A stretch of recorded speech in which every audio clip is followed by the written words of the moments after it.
ठंड के मौसम में शीतलहर व पाले से सभी फसलों को थोड़ा बहुत नुकसान होता है, लेकिन सर्दियों में शीतलहर व पाले की मार सबसे ज्यादा पपीता और केला झेलते हैं। पूरे साल बाजार में इस फल की मांग के कारण किसान भाई खेती भी पूरे साल करते हैं। सर्दियों में होने वाले पपीते की फसल का खूब ध्यान रखना पड़ता है, क्योंकि पपीते के पौधे ज्यादा ठंड नहीं सहन कर पाते हैं और 31 डिग्री फ़ारेनहाइट यानी कि -0.6 डिग्री सेल्सियस से नीचे तापमान जाने पर ये खराब होकर मर जाते हैं। वहीं अगर तापमान 90 डिग्री फ़ारेनहाइट यानी कि 32 डिग्री सेल्सियस से ऊपर चला जाता है तो पपीते के फूल झड़ सकते हैं, और अगर तापमान 59 डिग्री फ़ारेनहाइट यानी कि 15 डिग्री सेल्सियस से कम हो जाता है तो फूल बनने में समस्या होती है और फलों का आकार खराब हो जाता है, जिससे फलों की बढ़वार रुक सकती है। यदि आप पपीते के फलों को 35 डिग्री फ़ारेनहाइट से कम तापमान पर रखते हैं तो फल में अल्टरनेर या सड़न और पाले से लगने वाली चोटें या घाव हो सकते हैं, जिसे चिलिंग इंजरी कहते हैं। इससे फल पर गड्ढे, धब्बे, कहीं पिलपिलापन, कहीं कठोर हो जाते हैं और असमान पकते हैं। किसान भाई पपीते की खेती वसंत ऋतु यानी फरवरी से मार्च, मॉनसून यानी जून से जुलाई और शरद ऋतु यानी अक्टूबर से नवंबर में कर सकते हैं।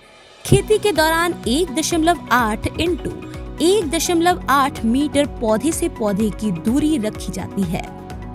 हालांकि 1.5 इंटू 1.5 मीटर प्रति हेक्टेयर की दूरी की सघन खेती से किसान को लाभ मिलता है। पपीते की मुख्यतः मधुबिंदु, पूसा मैजेस्टी, पूसा स्वादिष्ट, CO1 और ताइवान 786 किस्मों की खेती की जाती है। पपीते को सर्दियों के मौसम में पाला लग जाता है, जिससे पौधे और फल दोनों खराब हो जाते हैं। लेकिन किसान भाई कुछ तरीकों से अपने पपीते की फसल को पाले से बचा सकते हैं।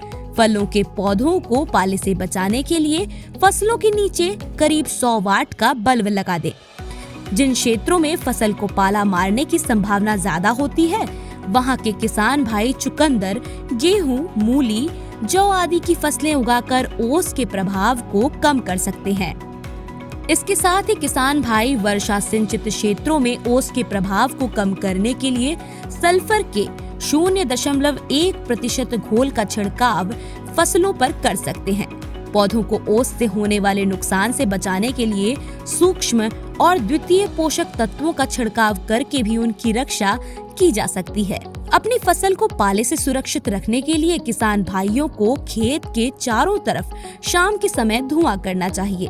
अगर इन तरीकों से भी किसान भाई अपने पपीते की फसल को सुरक्षित नहीं कर पा रहे हैं तो उन्हें बाउंड्री वॉल प्लांटेशन यानी अपने पपीते के बागों को तेज हवा के वेग और तूफान से बचाने के लिए फसल के चारों तरफ एक दीवार की तरह पौधे लगाने चाहिए।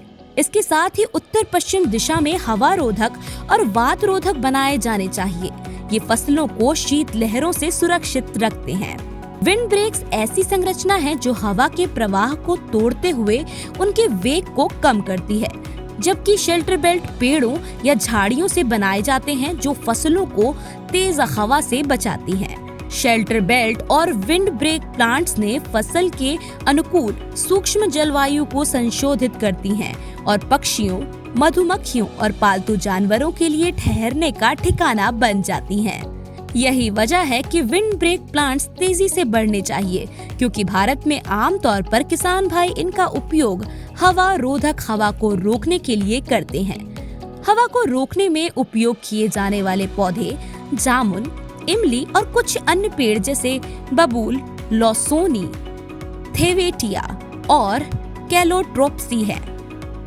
किसान भाई आपकी जानकारी के लिए बता दें, पपीते के पौधे 60 किलोमीटर प्रति घंटे तक की हवा का सामना कर सकते हैं अगर उनकी जड़ गहरी और विकसित हो।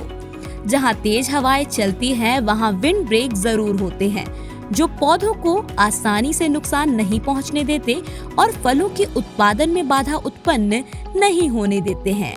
लेकिन इनकी कुछ खास विशेषताएं भी हैं जो इस प्रकार हैं। विंड ब्रेक यानी हवारोधक हवा के वेग को कम करता है।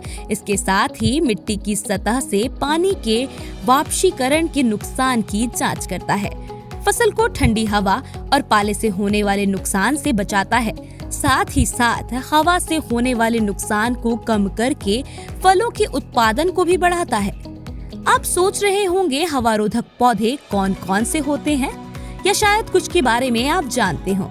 हवा को रोकने वाले पौधे पूर्वी लाल देवदार, नागफनी, डॉगवुड, होली एर्बोविटेई, नानकिन चेरी, नीम का पेड़, हैकबेरी, सीबेरी, चोक चेरी हैं, जो पपीते की फसल को पाले से और तेज हवा से बचाते हैं। आपको पपीते की फसल को पाले से बचाने की ये जानकारी कैसी लगी, हमें कमेंट कर जरूर बताएं। अगर अच्छी लगी तो अपने साथी किसानों के साथ साझा करें और हमारे YouTube चैनल को सब्सक्राइब करना ना भूलें। रिंग बेल को दबाएं ताकि फसलों से जुड़ी ऐसी जानकारी आपको हमेशा मिलती रहे।